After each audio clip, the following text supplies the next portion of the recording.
Basically अब आज हम पढ़ने वाले भूकंप के बारे में। भूकंप क्या है और ये कहाँ कहाँ पे होता है, किस प्रकार से होता है, क्यों आता है, इसके प्रकार क्या है और ये कहाँ पे सबसे ज़्यादा आता है, या इनको हम लाते हैं या फिर प्रकृति के द्वारा आते हैं, तो इसके बारे में हम बता दें यार थोड़ा सा। तो पहले बता दें भूकंप क्या है। भूकंप का मतलब होता है भू, और भू का मतलब होता है धरती, और कंप का मतलब होता है कंपन करना, या भूमि का हिलना या कंपन करना, या भूमि का झटके लगना, भूमि इधर से उधर हो जाना। ये सारे जो प्रक्रिया होती है ये इन सभी को हम मिलाकर हम बोलते हैं कि भूकंप आ गया। भू का मतलब भूमि हिल जाती है, तो उसको बोलते हैं भूकंप।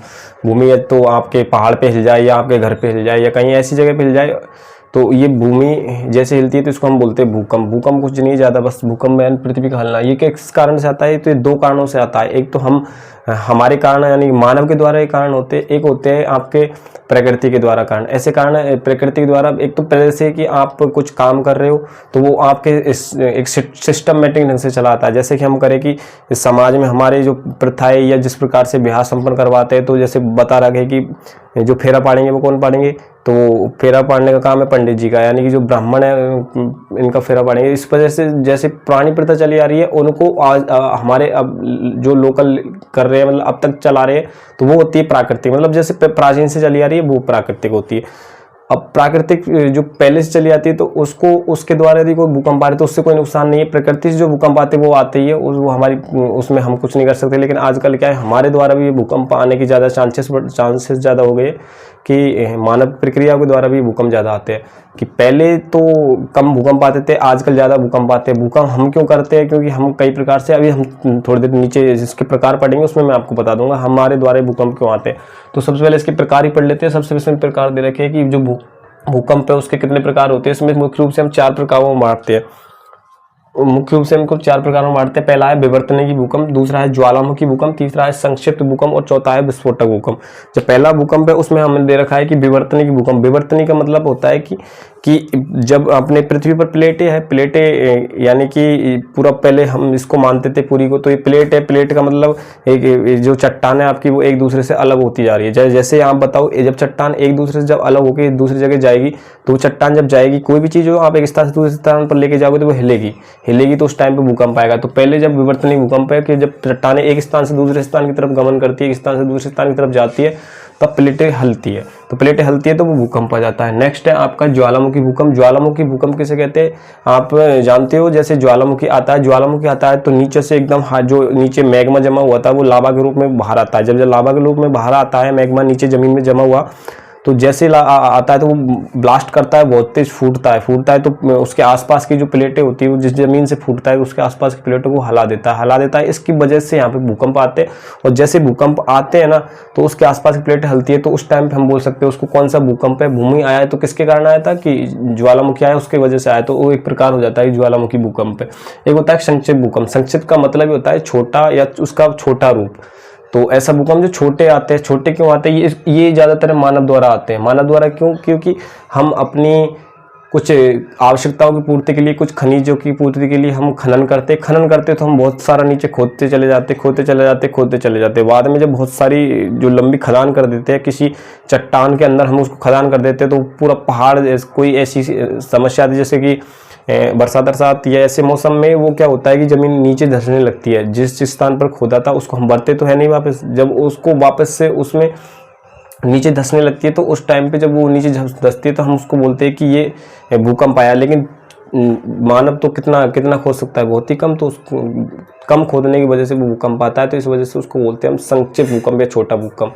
तो ये मानव द्वारा आता है। एक होता है विस्फोटक भूकंप, इसी को मानव द्वारा आता है। ये भी विस्फोट मानव द्वारा आता है। विस्फोट का मतलब होता है आप किसी जगह पर किस प्रकार से बम फोड़ दिए या किसी परमाणु परीक्षण कर दिए, तो मानव के द्वारा ही किए जाते हैं सारी। ऐसे नहीं प्रकृति बम बना के फोड़ रही है, तो ऐसा है नहीं, मानव द्वारा ही बम बनाए जाते हैं अपनी आवश्यकताओं की पूर्ति के लिए। तो जब इसको परीक्षण किया जाता है कि भाई चल रहा है या नहीं चल रहा है, ये फिर बाद में पता चलेगी तो चला ही नहीं, तो इससे पहले हम उसको परीक्षण करते हैं। परीक्षण करने से पहले हम इसको कहीं ना कहीं किसी भी जगह पर पृथ्वी पर कहीं ना कहीं चलाना होता है। जब चलाते हैं तो जिस जगह पर चलाया जाता है वहाँ पर बहुत ज़्यादा ब्लास्ट करता है।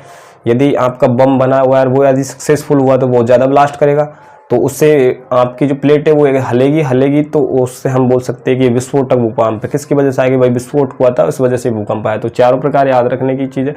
और यदि पता न चले कि बाद में विस्फोट किया ही नहीं, तो बताओ कि जब कोई परमाणु बम बना लिया और उसको हम परीक्षण करने गए और परमाणु परीक्षण किया तो क्या भूकंप आ जाएगा? भूकंप तब तक नहीं आएगा, तब तक वो चलेगा नहीं, मतलब ब्लास्ट नहीं करेगा तब तक भूकंप नहीं आएगा। यदि पता चला बाद में कि ब्लास्ट किया ही नहीं और बोल रहे कि भूकंप आ गया, तो ये भूकंप नहीं होगा। तो विस्फोटक भूकंप समझ गए 4 प्रकार है, विवर्तनिक भूकंप, ज्वालामुखी भूकंप और संक्षेप भूकंप और विस्फोटक भूकंप। पहले भूकंप में पहले जो प्रकार है उसमें विवर्तनिक में ये होगा कि प्लेट एक दूसरे से अलग होगी तब भूकंप आ जाएंगे। दूसरे में होगा ज्वालामुखी, जब ज्वालामुखी आएगा तब भूकंप आ जाएंगे। संक्षेप भूकंप में जब आप मानव क्रिया द्वारा खाने खनन करोगे तो तब प्लेट जमीन में जाएगी, नीचे धंस जाएगी, तो उसके टाइम पे भूकंप आ जाएंगे। विस्फोटक भूकंप जब आप किसी चीज़ का परीक्षण करेंगे, परमाणु बम बनाएंगे तो ज़्यादा भूकंप आ जाएंगे। अब एक क्वेश्चन ये है कि बताओ पृथ्वी पर सबसे ज़्यादा भूकंप कौन से स्थान पर, कौन से देश में आते हैं? तो पृथ्वी पर सबसे ज़्यादा जो भूकंप आते हैं वो आते हैं इंडोनेशिया में। इंडोनेशिया है, इंडोनेशिया में आपके सबसे ज़्यादा भूकंप आते हैं। इंडोनेशिया के भी भूकंप क्या, वहाँ पे सबसे ज़्यादा ज्वालामुखी आते हैं। ज्वालामुखी आते हैं तो ज्वालामुखी आएंगे तो उस टाइम पे प्लेटें अलग होगी, तो उस टाइम पे वहाँ पे भी तो भूकंप आएंगे, भूमि हिलेगी। तो इस प्रकार से अधिक जो भूकंप आते हैं वो आते हैं इंडोनेशिया में, सबसे ज़्यादा इंडोनेशिया में आते हैं। और इंडोनेशिया में भी एक द्वीप है, उस द्वीप का नाम बताओ। इंडोनेशिया में एक द्वीप है, उसका नाम है सुमात्रा। सुमात्रा द्वीप पे सबसे ज़्यादा क्या आते हैं? भूकंप आते हैं। उसके बाद हमने पढ़ा था कि ये भूकंप, इससे थोड़ी सी शब्दावली पढ़ लेते हैं हम। शब्दावली क्या है?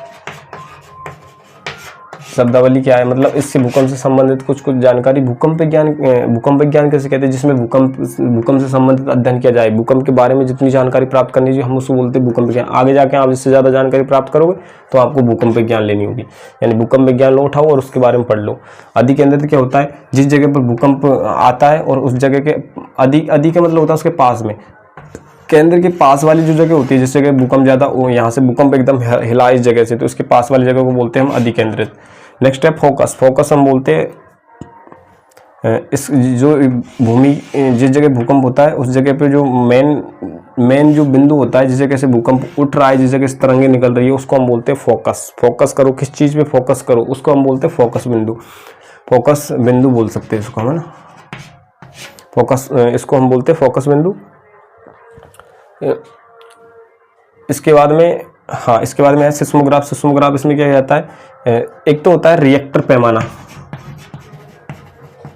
क्या होता है? एक तो रिएक्टर पैमाना होता है, जो भूकंप की तीव्रता को नापा जाता है, वो जाता है रिएक्टर पैमाना, तीव्रता। और इसकी गति को नापा जाता है, वो नापा जाता है सिस्मोग्राफ। कितनी तीव्र गति से आ रहा है भूकंप, कितनी तीव्र गति से, उसको किस यंत्र के द्वारा नापा जाता है? सिस्मोग्राफ के द्वारा। और इसकी जो तीव्रता नापी जाती है वो रिएक्टर पैमाने द्वारा। इसकी 3 तरंगे मानी जाती है मुख्य रूप से। एक तो होती है प्राथमिक तरंग, एक द्वितीयक तरंग, एक होती है आपकी दीर्घ तरंग। ये तरंगे मानी जाती है, यानी कि पूर्ण रूप से जो जानकारी चाहिए वो मैं आपको नेक्स्ट वीडियो में बनाऊंगा। बाकी ये इसकी 3 तरंगे होती है। और एक बात और कि जब यदि भूकंप आ जाए तो हमें क्या करना चाहिए? भूकंप आ जाए तो हमें क्या खुले में रहना चाहिए?